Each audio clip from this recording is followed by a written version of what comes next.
Muy bien. Bueno, la Ok. primera pregunta sería, ¿cuáles son los objetivos y enfoques de la psicología clínica? Ok. Uno de los objetivos son poder tener la claridad y la certeza de un diagnóstico. Para eso nos apoyamos en el DSM-5, de acuerdo a los 19 capítulos que lo componen. Una vez que integremos lo que son los signos y los síntomas que integran el trastorno, entonces, en algunos casos nos apoyaremos en pruebas de psicometría para validar el diagnóstico, ya sea de manera cualitativa o cuantitativa. Y una vez teniendo el diagnóstico, entonces viene el enfoque.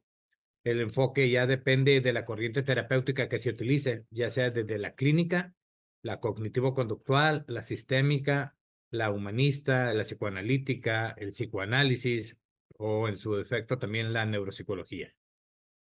Ok.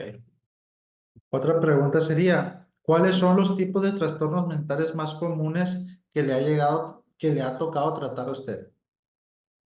Hay una gran variedad. Podemos empezar con el trastorno de dependencia, así también como el trastorno bipolar, trastorno limítrofe de la personalidad, trastorno depresivo, trastorno de ansiedad generalizada, trastorno esquizotípico, esquizofreniforme, esquizoparanoide, esquizofrénico, ¿ok? Y también trastornos de somatización. Ok. ¿Qué métodos y técnicas de evaluación e intervención psicológica llega a utilizar con mayor frecuencia en su práctica? Varían desde el HTP, el Bender, Macover, el WISE, el MMPI. ¿Ok? Y en el caso de la neuropsicología, tamizajes, neuropsi y también el Halted Rating. Ok. ¿Cómo llega a abordar un diagnóstico y un tratamiento de los pacientes con problemas de salud mental? Dependiendo la magnitud del trastorno y la claridad que tenga el paciente para el entendimiento del trastorno. En lo que es la lectura del diagnóstico y la declaración de diagnóstico con el paciente, se debe de abordar desde el enfoque clínico, explicándole cuál es la validación del diagnóstico, así como el diagnóstico y también cuáles serían las estrategias terapéuticas para poderlo tratar y a su vez también cuáles son las aportaciones que desde el comportamiento el paciente puede aportar para contribuir a la mejora del diagnóstico en el tratamiento. Ah, ok. ¿Qué papel juega el psicólogo clínico en un equipo interdisciplinario de salud mental? Podemos decir que el papel principal es la certeza del diagnóstico para integrarse en un trabajo colaborativo, ya sea con psiquiatría o en su defecto con neurología. Consideremos que muchos de los trastornos tienen que ver con el efecto soma, que se va al cuerpo, la somatización, y también el descontrol de la química del cerebro ante la falta de recaptación de serotonina, dopamina, citocina, endorfina y también la desregulación de la adrenalina, noradrenalina y el cortisol. Entonces, uno de los enfoques principales del psicólogo clínico, cuando en el caso que el paciente está llevando un tratamiento no farmacológico, es apegarse a los lineamientos de la corriente terapéutica que se esté utilizando y estar evaluando la evolución o la involución del paciente. Con un tratamiento farmacológico, entonces ya estamos hablando de una combinación donde dependemos también de la impregnación del medicamento del paciente. Consideremos que el paciente, una vez que se está medicando, pasa por el proceso LADME, que es la liberación, absorción, distribución, metabolización y excreción del medicamento. Hay ciertos medicamentos que su metabolización se podrá impregnar desde las 12 horas. Sin embargo, el mecanismo de acción, una vez que tiene impregnación, podrá ser hasta de 2 semanas. En este caso, se impregna de manera rápida, pero el efecto metabólico del medicamento puede tardar de 15 a 20 días, dependiendo, ya sea que sea un antidepresivo, un antipsicótico, un recaptador de la serotonina, okay, un neuromodulador de la conducta, un somnífero conductor de sueño, un medicamento para el control de la ansiedad. Pues ya va dependiendo también de la capacidad orgánica que tenga del paciente y también de los antecedentes que tenga de tratamiento previo. Si el paciente ya tuvo tratamiento psiquiátrico anteriormente y no lo concluía, entonces el cerebro puede desarrollar algo que se llama síndrome neuroléptico, que va a tardar más tiempo para poderse impregnar y para poder tener la metabolización del medicamento, y en este caso el tratamiento farmacológico tardaría un poco más. Esa es una de las consecuencias más comunes con pacientes que abortan el tratamiento farmacológico y que en su momento, ante no tener el control de la química cerebral, no tienen una estabilidad cognitiva, entonces viene la desesperación, y eso puede también generar un retroceso en el proceso. Ok, ok, sí. Otra pregunta sería, ¿cómo se llega a mantener actualizada su información y conocimientos en el campo de la psicología? Se debe de tener actualizado a través de los congresos donde se están presentando las nuevas investigaciones, artículos, de preferencia que sean de menos de 5 años, tanto en nuevas estrategias terapéuticas como las corrientes de tercera generación, activación conductual, terapia dialéctica conductual, terapia analítica funcional, terapia de aceptación y compromiso, por mencionarte algunas. Constantemente hay equipos de investigación que están integrando nuevos hallazgos en la integración de procesos terapéuticos y los beneficios en los pacientes. Entonces, es necesario que siempre estemos a la vanguardia. Para eso hay varias páginas que están actualizando dicha información, y también el estar participando en los congresos, ya sea de manera expositoria o en su efecto de manera receptiva como alumno o como participante oyente, nos permite poder estar a la vanguardia. Ah, ok, ok. ¿Usted qué tendencias y avances recientes ha observado en el ámbito de la psicología clínica? Yo me encuentro en la ciudad de Tijuana, donde hay mucho paciente con trastorno de dependencia a sustancia, y que a su vez también presentan una comorbilidad, que es una comorbilidad, dos o más enfermedades en una persona, desde enfermedades físicas o trastornos mentales. En mi ámbito, uno de los campos en los que más me enfoco es en la actualización sobre nuevos medicamentos y nuevas corrientes terapéuticas. Y uno de los hallazgos que hemos observado es la integración de la neuropsicología para comprender tres elementos: la restauración, la compensación y la sustitución de la química cerebral. Hay diferentes técnicas, por ejemplo, la neurocognición, que a través de la estimulación, la plasticidad cerebral, que permiten que se pueda activar el sistema activador reticular ascendente, y que también nos permite, a través de dichas métricas y también de la observancia, poder identificar cuando se están gestionando conflictos en el proceso de la atención, ya sea desde la primaria, secundaria, terciaria, desde la memoria de largo plazo, corto plazo, episódica, procedimental, la semántica, el lenguaje endógeno, exógeno, las habilidades visoespaciales, las praxias, las funciones ejecutivas. Entonces, consideremos que todo comportamiento es una manifestación del cerebro, así como el lenguaje también y el procesamiento del mismo. Conforme vamos adentrando en el área clínica, muy en particular en el área de la neuropsicología, vamos a ir observando un campo mucho mayor de apreciación desde la observancia de la conducta del paciente, y muy en particular, pues el lenguaje corporal, que es el 55%, el tono de voz, que es el 38%, lo digital, lo que sale de la boca, que es el 7%. Entonces, consideremos que nos permite tener una observancia de apreciación para poder modular, en este caso, las técnicas que se van a estar transmitiendo hacia el paciente. Consideremos que si tenemos un paciente que no tiene capacidad de atención, no podremos conectar con la memoria. Entonces, lo primero es captar la atención, y después de eso poder dar un pasaje sobre la memoria. no solamente dirigirnos hacia la del trabajo, sino poder activar las memorias desde largo plazo, información que va más allá de los 5 años, de corto plazo, de los últimos 5 años por acá.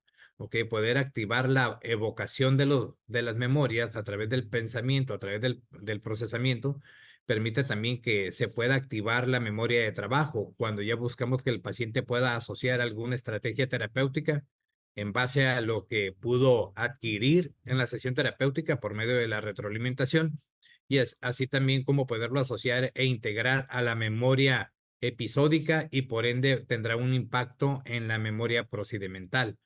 Entonces, todo esto lo podemos validar a través del lenguaje, el endógeno.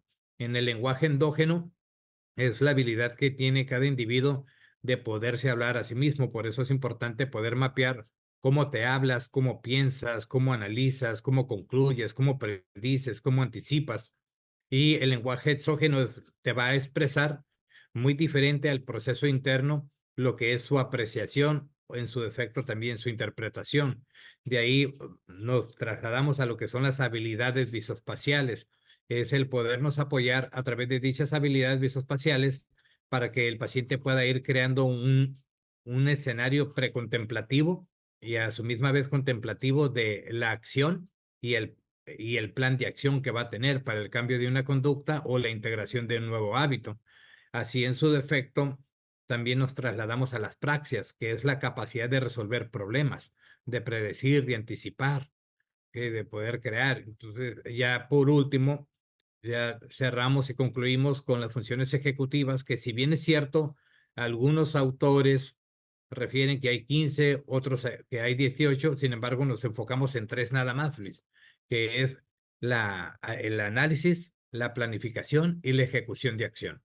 Entonces, cuando tenemos un esquema ya de observación ante los procesos mentales, aunado también a la corriente terapéutica que sea de tu elección, ¿ok? Y en la cual estés preparado desde lo clínico hacia también las cognitivo-conductuales, la que ya presentan un contexto terapéutico en un campo de acción más directo en la modificación de la conducta, o en la sistémica, o en la humanista, o en la psicoanalítica.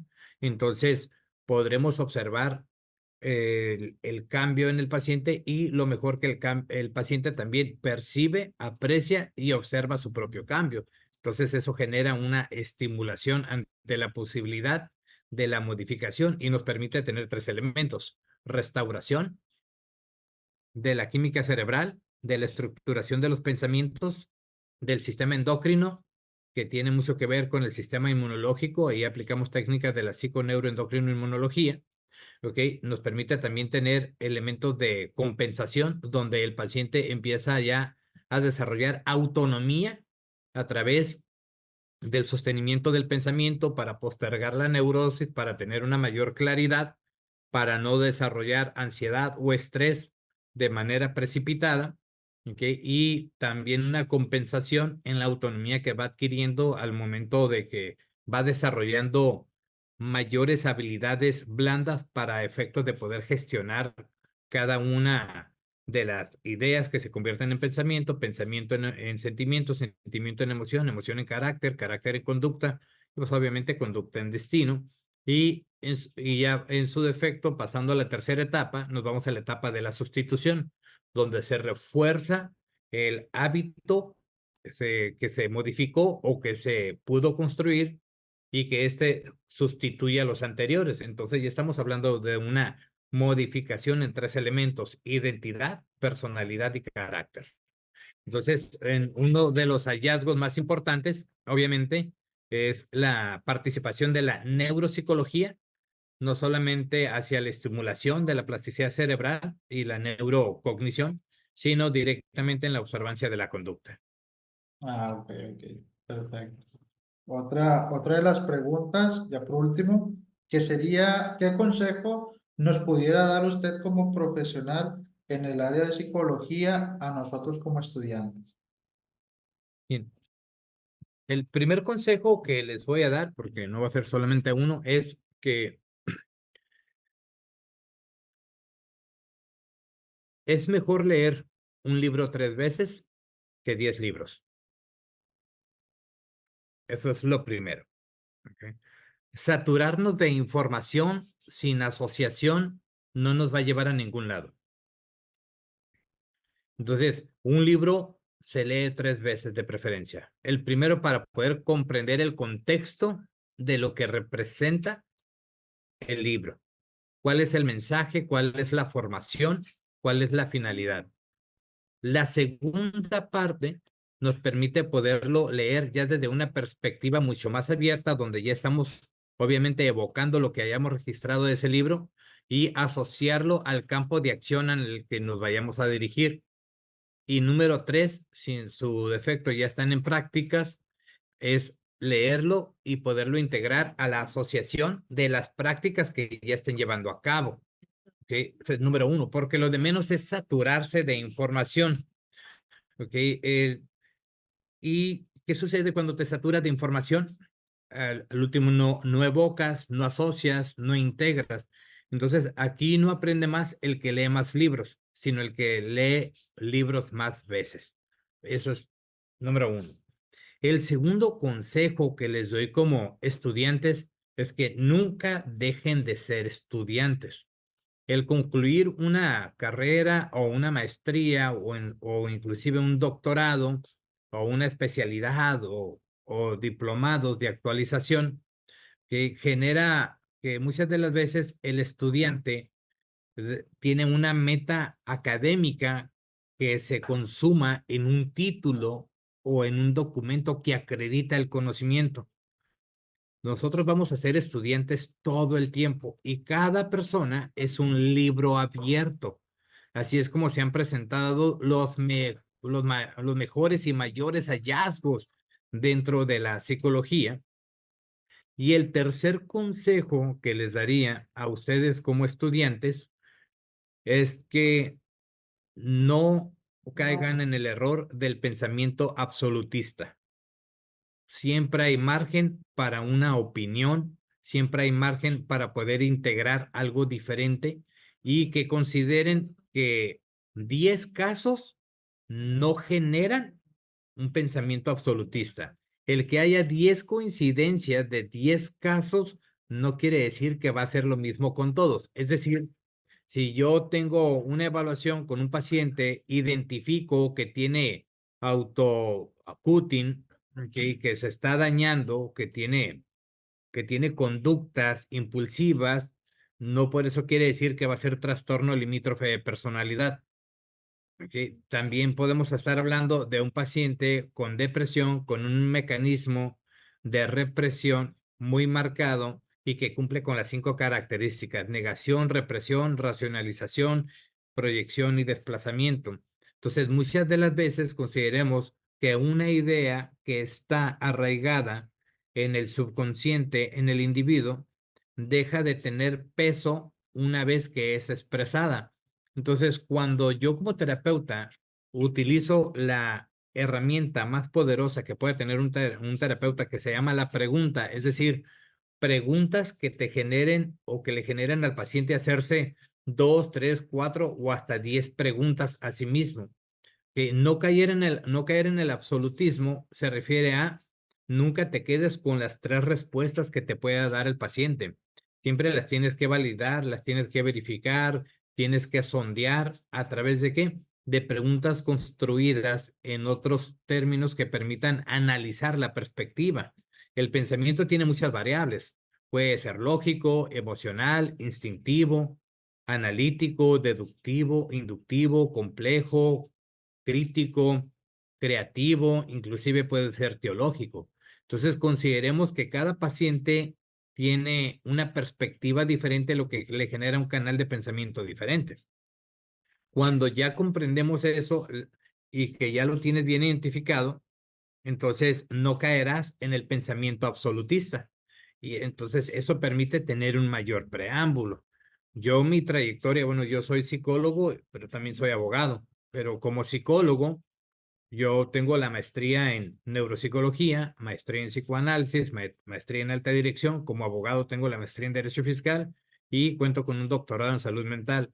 Pero estudié la especialidad en psicotraumatología, psiconeuroendocrinoinmunología, ¿ok? Los diplomados, te soy sincero, para mí no cuentan. O sea, no tienen tanta relevancia, no tienen tanto peso. De esos a lo mejor llevo unos 92 más o menos, pero no tienen tanto peso como aquellas investigaciones con un estudio más formal y que nos pueden dar un parámetro más acertado. Los diplomados en su defecto son actualizaciones, sin embargo, siempre es importante que a través del método científico en la práctica nosotros podamos construir el registro de los casos por medio de nuestra propia tesina, ¿okay? La cual no va a ser presentada en un consejo médico, ni tampoco en un consejo académico, pero que nos va a permitir a nosotros tener la observancia desde el planteamiento del problema, ¿sí? Y el análisis, o sea, y partir desde como lo hacemos en el derecho, desde el estado del arte. Las preguntas, la pregunta general, las preguntas específicas, cuáles son los objetivos, así igual en lo clínico, nosotros debemos de tener bien determinado cuál va a ser nuestra hipótesis, qué sustenta nuestra hipótesis y qué nos permite poder tener un mayor campo. Entonces, consideremos que la psicología es muy amplia, como para querértela meter toda a la cabeza. Entonces, no te metas la psicología a la cabeza. Entonces, métete tú a la psicología, sé parte de la psicología. No te la metas al corazón, mete tu corazón en lo que haces. Entonces, la lectura no será tan pesada, el trabajo en el campo de acción no será tan pesado, sino por el contrario, desarrollará pasión, ¿ok? Y consideren que nosotros como terapeutas, como psicoterapeutas, debemos de cuidarnos mucho de algo que se llama síndrome de desgaste por empatía, ¿ok? Siempre reserva empatía para ti, siempre reserva empatía para ese espacio de tu día, para ese espacio de tu vida, porque si no, de lo contrario, vas a empezar a tomar muy personal lo que está sucediendo en tu campo de acción, en tu campo de trabajo. Y siempre tiene que haber una separación. Consideren que hay tres elementos. Si yo no lo causé, o sea, yo no lo curo, yo no lo controlo. ¿Ok? Entonces, si el paciente se lo causó, hay que orientarlo, apoyarlo y conducirlo. Los psicólogos no ayudamos. O sea, y lo repito, no ayudamos. Apoyamos, orientamos y conducimos. Cuando se tiene una perspectiva equivocada de lo que es un psicoterapeuta, entonces el paciente espera ser ayudado y el psicoterapeuta espera ayudar. Entonces, eso genera más que una transferencia negativa, una contratransferencia, inclusive una codependencia terapéutica, ¿no? Ok, no ayudamos. ¿Qué es ayudar? Hacer algo por alguien que pueda hacer por sí mismo y que no solamente pueda, sino que deba hacer por sí mismo. Entonces, la autonomía, por eso se llama autonomía. El individuo deberá, para su propio bien, desarrollar la autonomía a través de qué? De la autoobservancia, identificar sus planteamientos de problemas, la receptividad para dejarse apoyar, orientar, conducir, poner en práctica las sugerencias, ¿ok? Y considerar que nosotros como psicólogos observamos los cambios del paciente, sin embargo, no creamos expectativas en los cambios del paciente. Lo comento esto porque no dejamos de ser seres humanos trabajando con seres humanos, ¿ok? Pero la mejor manera de poder apoyar a alguien es desde la autonomía, ¿ok? Pero ¿cómo puedes ayudar a alguien con la autonomía si no pierdes la tuya, Luis? Eso es bien importante. Ok. Profe, yo en lo que es lo que hemos llevado de materias, casi en todas las materias se hace una sola pregunta, ¿no?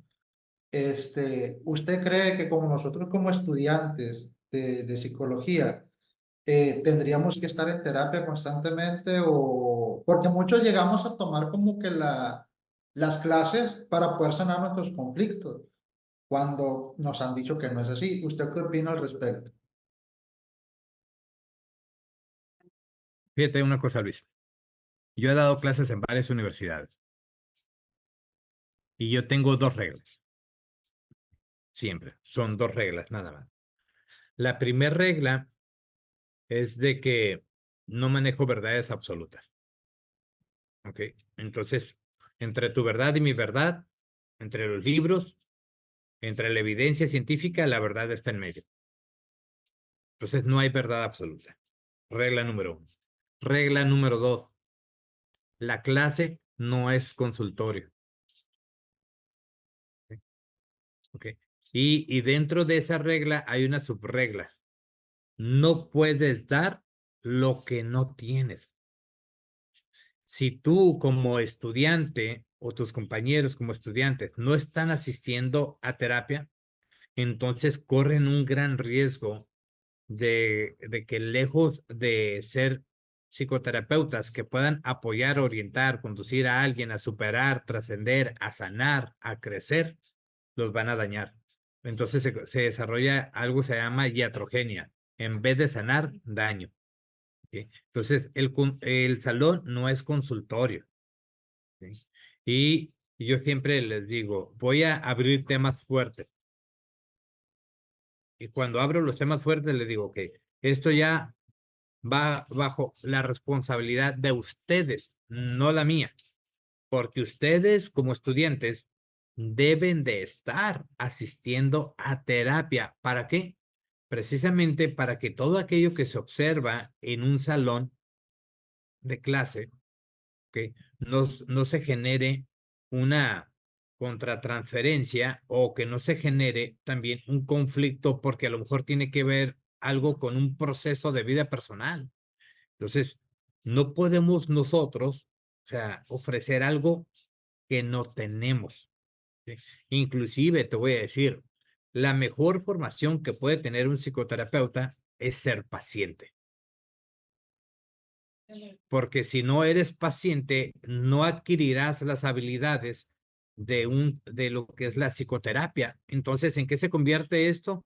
En 2 o 3 sesiones sin un proceso terapéutico. Y consideren también que algo que no les van a enseñar en la universidad y tus maestros que van a ver esta entrevista están de acuerdo, en la escuela no te enseñan a cómo crear tu marca, a cómo manejar una administración financiera, una inteligencia financiera, a cómo desarrollar el poder emprender tu propio consultorio. Entonces, cómo poderte desarrollar en un campo de acción, cómo materializar tu conocimiento a un producto que te retribuya económicamente, sin embargo, que también retribuya directamente en el beneficio de un paciente.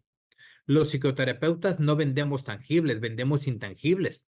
Se vuelve tangible en la modificación de la conducta del individuo. Entonces, ¿cómo compruebas un negativo? Hasta que lo haces tangible. Y parte de la tangibilidad es, ¿sabes qué? Crear tu marca, crear tu logotipo, tu imatipo, tu isotipo, ¿ok? Considerar cuál es tu propuesta de valor, cuáles son tus actividades clave, tus recursos clave, cuáles son tus canales de comunicación, tu relación con el cliente, la prospección de cliente, cuáles son tus proveedores, ¿ok? Cuáles son las alianzas que vas a estar llevando a cabo, ¿ok? ¿Cuáles son tus costos, cuáles son tus ingresos?